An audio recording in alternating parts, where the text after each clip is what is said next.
Good morning, everyone. I am Christine Manigsi-Turay, and together with me, this is, Juan Carl Gabaran. and I am here to conduct an interview about local artists in our barangay. So, kanang, when ka ay, unsa ka imong unsa imong way to express imong art through Through makeup. makeup. So, when man ka nag-start nga nag-start gyud og kanang mag-makeup na gyud ka? 13 years old yun, perfect trial yun siya. Pero hanto din karon. Hantod karon. So, daghan na kag mga na-client na Yes. All over the Philippines.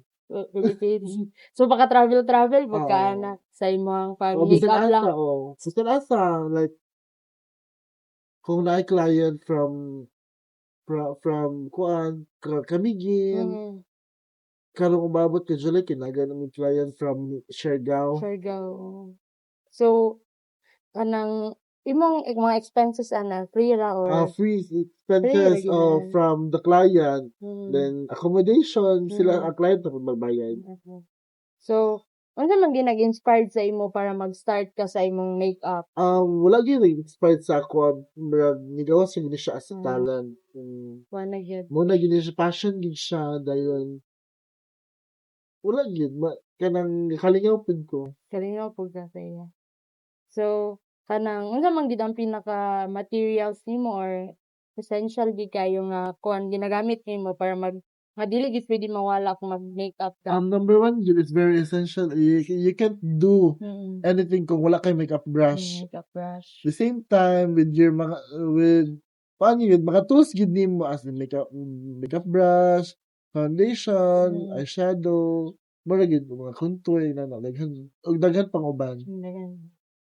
So, na ba kay kanang process or kanang steps para maka-create ka sa imong art? Isa gyud imong kanang pinaka routine? Daghan gid kayo process pero kinahanglan gid nga na kay kaugalingon pero sa ako kanang number one is kuan gyud kanang skin Mm. prep, Mm.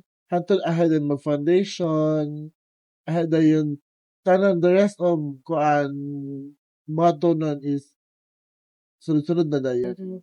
Parang na ba kay mga na-experience nga kanang struggle or hindrance sa imong mga clients or pag-makeup? Daghan kaayo like kanang magpa-book karon. Mm. Pagka maabot sa on the day, i-cancel ra kag kalit, Mm. unya na ready na ka, Oo. daghan pa kaayo kanang ang pinaka-hindrance gid sa amo is kanang pagbitbit sa among Sa gamit. inyong gamit ba? Daghan kaayo may gamit like Mm.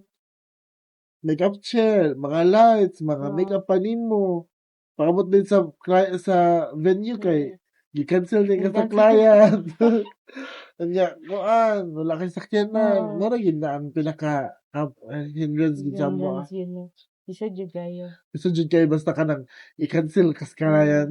Gani kalitray klase Oo. So, pero napoy ka ng range ang imong pag-makeup kanang Rates. rate sa imong Like kung diri sa Bukidnon kay mostly lesser gid mi diri pero I don't know sa uban makeup artist pero uban makeup artist is kuan jud kanang medyo mahal medyo like mahal. us kay kami kay normal makeup is 1,000 man dayon kay kung mag bridal makeup ni kay 5,000 to 6,000 dayon like libo inana depende ra gyud pila Depende imong ra. rates kay like kung kaila ra pod mahangyo ra pod Mahangyo ra. So, unsa man imong kanang like message nimo sa mga kanang kuan sa imuha sa ni magpa-makeup sa imuha? Sa kanang gapamigam sa ako daghan mo gid kay kong Oo. client like kuan jud Oo. di ta gid mo accommodate tanan sa Oo. pagkakaroon kay eskwela ko. Oo. Dayon pagpa-book lang mo Saturday, Sunday ana na. Saturday, Sunday. Oh, sige, okay. So, thank you kayo. You're welcome.